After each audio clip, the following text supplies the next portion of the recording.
Hi, it's Fiona Kane here, and welcome to my podcast. I'm really excited to start this new podcast, and I thought I would begin today by talking a little bit about myself. I promise you, the whole podcast series is not going to be about me.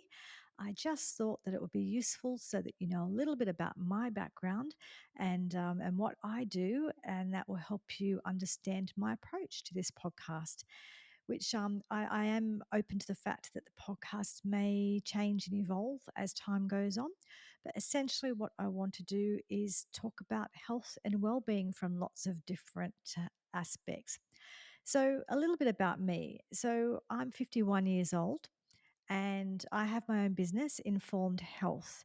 And within that business, I see individual clients, I work with groups, I work in workplaces and businesses, I do media work, and I've got a blog posts and all sorts of things. And essentially, I work as a nutritionist, holistic counselor, and mind body eating coach.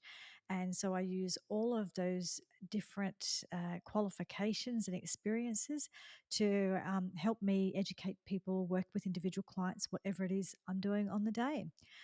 And a little bit about my background and sort of what led me here might be really useful. So, previous to this, which I've been doing for 16 years, previous to this, I had about a 20-year admin background. So I'd been a receptionist and a secretary and admin manager and executive assistant. I don't know, they have all different names now, but all those kinds of admin support roles, which I really loved. And I worked in the mining industry, I worked in the building industry, I worked in the volunteer industry and for charities, that kind of thing. So I had quite a broad background that I really loved and I really enjoyed. But what happened to me I, over time, I ignored my body and I ignored my body signs. So I'll tell you a little bit more about that, how that came about. So throughout my childhood, I was relatively healthy. I was kind of a sickly child. I did used to sort of faint a lot, that kind of thing, but generally okay, generally well child. But then when I was about 11, I started getting really severe migraines. So I suffered with them for a lot of years. And I did get used to dealing with really horrendous pain and just having to get on with it. So that was one thing I suffered a lot from when I was younger. And what happened is I was working, I used to have that attitude, which a lot of people have, maybe less so post COVID world, but it was the soldier on mentality. It was, just got to get on with it, right? So I didn't really listen to my body signs and signals too much. I just soldiered on. And it was also too, I don't know if I knew I could do anything about any of it. I didn't understand, didn't know anything about anything. So I just ignored things and just hoped for the best. So that was my strategy, head in the sand sort of strategy for getting on with my health. And essentially that didn't work out really well for me because what happened is my body was first it was whispering and then it whispers a bit louder and then it gets a bit louder and then it starts shouting at you, that kind of thing. It's quite common that this happens. And now some people, the first time they know something's happened is when something really big happens and they don't really get signs and signals. But often we do get signs and signals. And I've learned my lesson now that you pay attention to those because your body is telling you something. So what happened is when I was 25, I was at work that day in the city and I at the end of the day, towards the end of the day, or 4 in the afternoon or something, I got a migraine. And before the migraines, I used to get quite random, weird, wonderful visual issues. Like people have the up and down or the movement or the visual loss or something. So I used to get visual disturbances before my migraines. And this particular day, it was worse than usual. It was different than usual because for me, it was actual visual loss. So what I had is I lost all of my peripheral vision. So it was all gone, and all I had was this tunnel vision. And I was a bit or slightly concerned because that was different to what I'd normally had. But okay, yeah, it's just one of these weird visual disturbances. It will sort itself out.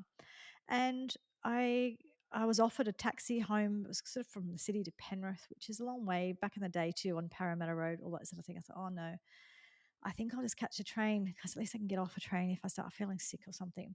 So I caught the train home, and I do remember trying to get off the platform in Penrith and really having trouble seeing. I couldn't see where the train and the platform were and trying not to fall between and all that kind of stuff because I really couldn't see. And it was a 40-degree day Celsius for any of you who aren't in Australia. So it was a really hot day. And that my headache started to kick in around then, and so started to have the migraine. And I got a taxi home and got into bed. And then that afternoon, I think before I finally just tried to sleep, I rang a couple of people, and for different reasons, or one rang me, I rang them, I can't remember anyway. But one of those particular calls, it was interesting because the feedback I got later on, or what I remembered later on, is this particular person said to me, Fiona, you sound like you're on drugs. And see, I didn't, a, w- a warning to people that when people are having something going on neurologically, like if you're having a stroke or something like that, you don't know that you sound like you're on drugs. You don't know that you're slurring. So, as far as I was concerned, I was just talking really slowly because my head hurt. So, I was just talking really, really slowly. But that person thought I was slurring and said, "Oh, you're on drugs." And, and I had stopped drinking a year before that, and was not known to do drugs. But anyway, that person didn't realize I didn't realize, and there you go. And what happened is over the weekend, if you've ever had really bad migraines, you might know that it comes with severe nausea. So over the weekend, I did a lot of vomiting. Sorry for the graphic, but that's just how it was. I lost 6 kilos over that weekend just from vomiting, and I wasn't eating anything. I had nothing to come up, but boy, oh boy, I couldn't stop. So I spent a lot of time over the weekend actually in doctors' offices, actually trying to get injection to stop my vomiting, and I couldn't walk. I was mostly crawling because I couldn't stand upright, and I was trying to get help. And showed up at the hospital at one point. So essentially, I spent the whole weekend trying to get help. I was mostly trying to get stop the vomiting because that was so severe. Because that's all you can think about when that's all that's happening. But also, just I was concerned because I've been really sick before in my life and I've had pain before, but this was next level stuff. Anyway, I couldn't get taken seriously. I was 25 years old, and surely that's not anything big. So I was sent home, and I was just told to come back on the Monday if I still couldn't see. Um, and so that's what I did, because on the Monday I still couldn't see. I still had some of my vision gone. So I went back to the hospital where they did do a scan. And suddenly, after being ignored all weekend and having doctors not interested, all the doctors were interested, and a whole bunch of doctors went into a room to have a look at my scan. That was very concerning when they're all looking at a picture of your brain and you think, wow, okay. The last thing you want is a whole bunch of doctors and specialists to find your brain or any part of your body really interesting. If they find it really interesting, it's usually a problem, right? So that was, what happened. And then they came and told me that I'd had a stroke, and it wasn't the first one. So there was older damage there where I'd had at least one other stroke before. And I did lose a quarter of my peripheral vision permanently. It was 26, 27 years ago, and I still have that vision here that's missing, this bottom left quadrant. So it's permanent brain damage. And I do have some other health issues as well related to the first stroke that I didn't recognize at the time, but years later, it sort of all came together. And after I had that stroke, I was also a couple of things happened. So first of all, I had every test known to man because we're trying to work out how it happened and how to stop it happening again. And so I had lots of testing in it, and we discovered a few things. So I discovered that I had a blood clotting autoimmune disease that can cause blood clotting and can cause migraines, and that was one of the things that was uncovered. I had been on the pill for 10 years, and that probably contributed. I'm not saying it completely caused it, but the pill is not good for clotting issues. So I didn't know that at the time, but there you go. I didn't know. I didn't quite understand that. What I didn't understand is I didn't understand the link between migraines and stroke, and migraines and the pill. So there is really big links there. So if you suffer from migraines and you're using some sort of hormonal contraceptive, then you might want to reassess that, talk to your doctor about it. But anyway, so what happened is I also found out that I have Hashimoto's, which is a thyroid disease. So that's an autoimmune thyroid disease that has affected my ability to have children, which I haven't been able to have children, and affected my weight and my energy and my skin and a whole bunch of things for the last 20 odd years. And Anyway, so what happened is spoke to various specialists over time and got put on medications that I had severe reactions to, like severe reactions, as in arthritis for 3 months, where you can't even hold a cup to throw the painkillers down. And went from someone who didn't take painkillers at all to someone who was throwing them down like nobody's business because of the severe arthritis, which was a reaction to a medication that nobody ever reacts to, except for me, apparently. Um, so a few things happened from here. One, I became that 1 in 100 person or 1 in 1,000 person. And when that happens to you, you change. It just is. And I did have, my sister and other people in my life actually did tell me that, you've become more serious now. And it's hard not to, because one, you become more serious because it is more serious because suddenly, that attitude you have when you're younger, which is 10 foot tall and bulletproof and nothing can happen to me. If you're lucky enough to have a childhood where nothing does happen to you, then, when suddenly it does, and this is at any age really, the first time you have something happen, it's quite shocking and it's quite surprising, and you feel like your body's somehow snuck up on you and let you down, and you really lose your confidence, and you lose your confidence in your body and your health. And so I had a lot of that sort of going on, as well as the fact that when you have brain damage, it can change your personality as well. So both of those things. And then also what happened is, if you've ever been to see lots of specialists and things, and God love them, they're important. They play a role. Everyone plays a role in this, and I don't sort of like bagging any particular profession because I think we all play a role. But one thing about specialists is they can really make you feel disempowered. They can really uh, they good at diagnosing and figuring out what's going on, and if there's some sort of treatment, they can do that. But they're not so good with the mind stuff of how you deal with what's going on and helping you get some semblance of an ability to to do something, to change something. So to sort of get that feeling where you can, rather than feeling. Uh, Rather than feeling there's nothing you can do, to actually feel like there is something you can do, that you can be empowered rather than disempowered. And so I learned that if I wanted that, I was going to have to look for that somewhere else because I wasn't going to find it in the specialist office. And so essentially I went through a lot of years of anxiety. I had a lot of health anxiety. I used to listen to, like, I'd hear the blood running in my ears late at night and think, oh my God, I'm going to have a stroke. And it's probably had always been that way, but now I noticed it, right? And my grandmother died when she was about 30 from a brain hemorrhage. So, and with what was going on for me at the time, it wasn't completely. Uh, it wasn't completely out of the picture for me to think that that could be a future for me. And in amongst all this, I also found out that I have a dodgy heart valve as well. So that's something that I've got to monitor throughout time. And even though I was told there's no symptoms that go with that, I've spoken to other people who have the same thing, and someone else lifetime of fainting, which is something that I was very prone to when I was younger, and I've always had very low blood pressure. So anyway, I have had to learn how to manage my health conditions, and I know that one thing that worked really well for me is I've been gluten free for about 12 years, and my two autoimmune diseases have been in remission that whole time. It's the only thing I've done consistently in that whole time. So I'm pretty sure it's the gluten for me. I'm not saying for everybody, but certainly for me. And it's quite common with autoimmune diseases that gluten can, again, I'm not saying cause, but be one of the triggers or something that kind of just pushes things over the edge.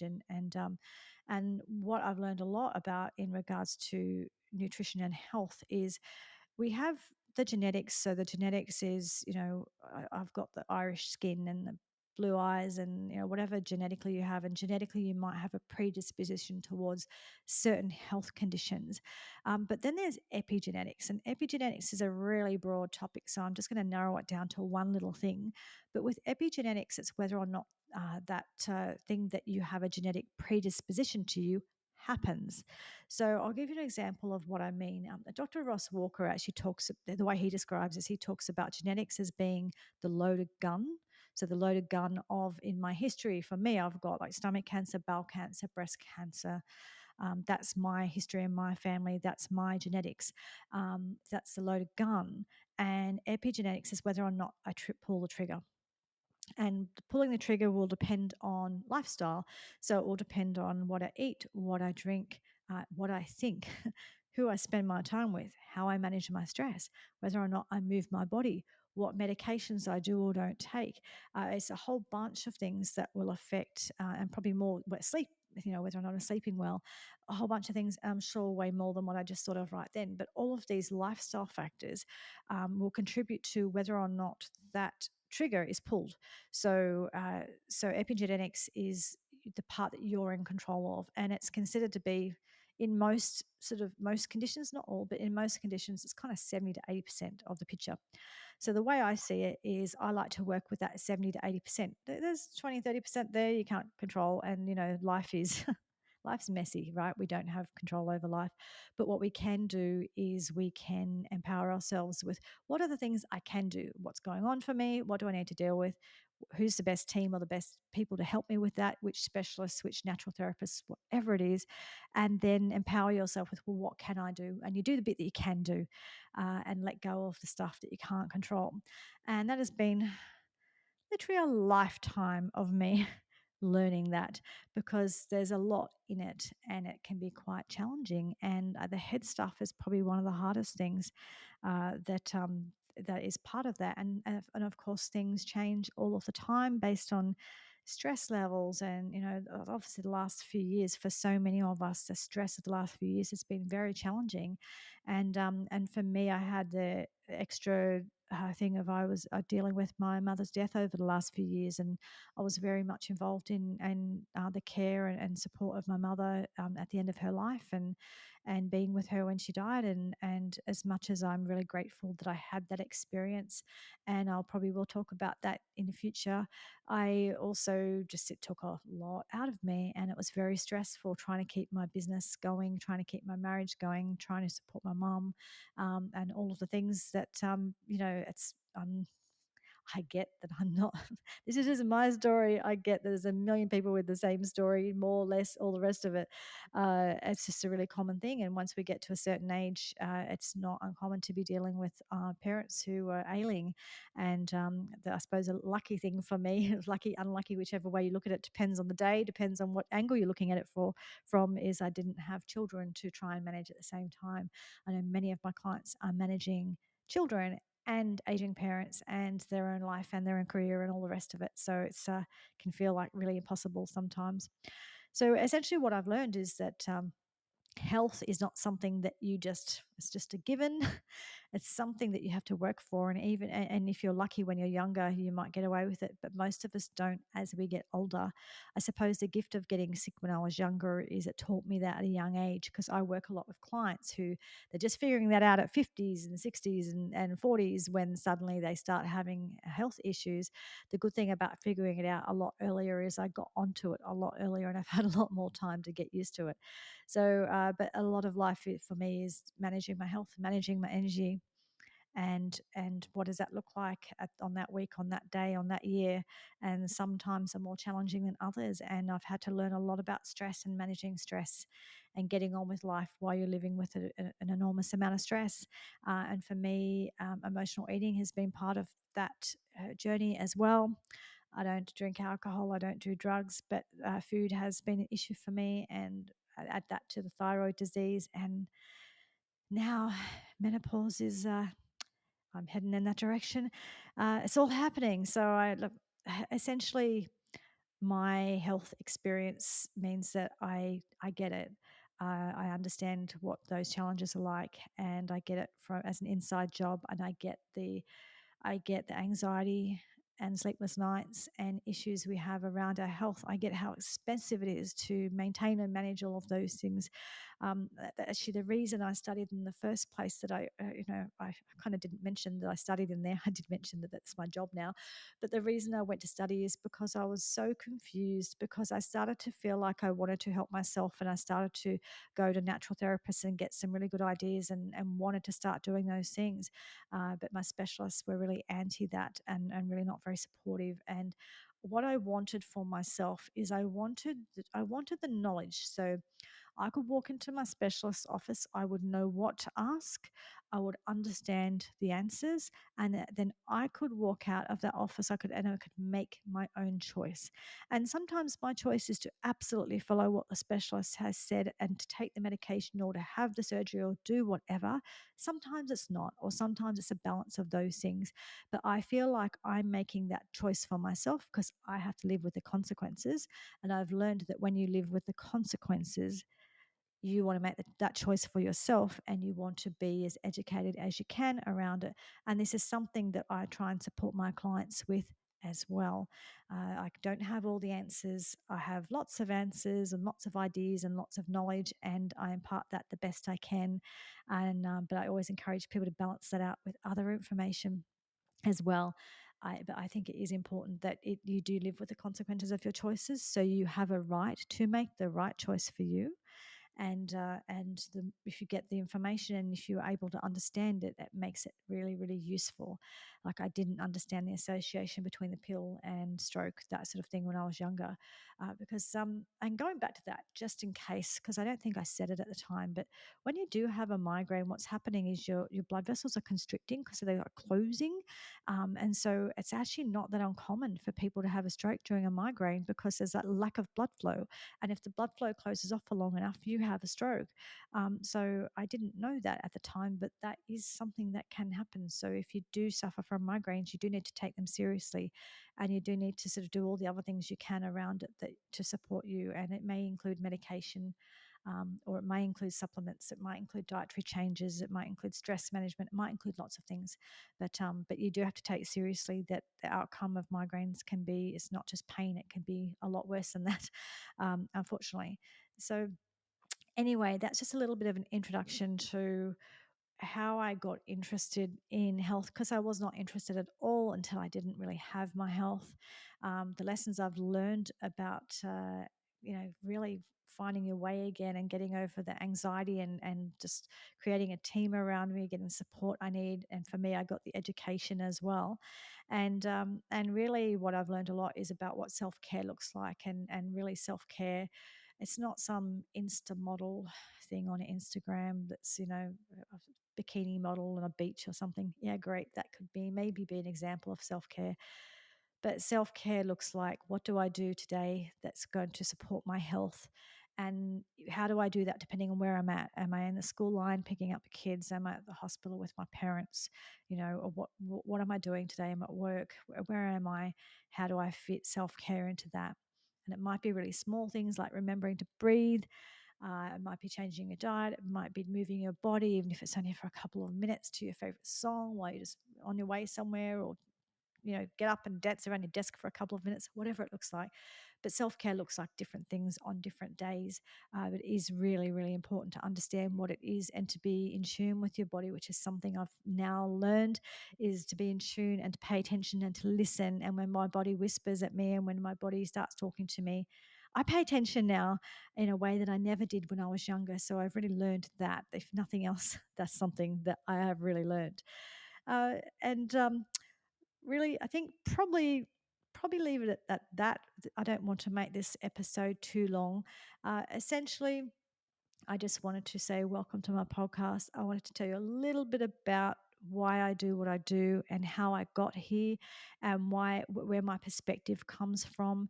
And certainly, what I would like to do is share information with you, have conversations, and I'll probably be. I actually do plan to bring people on my podcast and interview people about all different topics, and it could be anything from health issues to grief to sleep to all different things. I want this to be fairly broad and just to you to get a really good knowledge about health and wellness and practical tips as well. So not just sort of pie in the sky stuff, but this is something that you can do now. So that's my intention.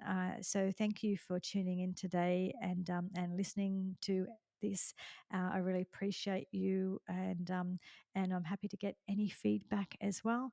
And looking forward to continuing this conversation over future episodes of my podcast. So thanks everyone, and I will see you next time. Thanks. Bye.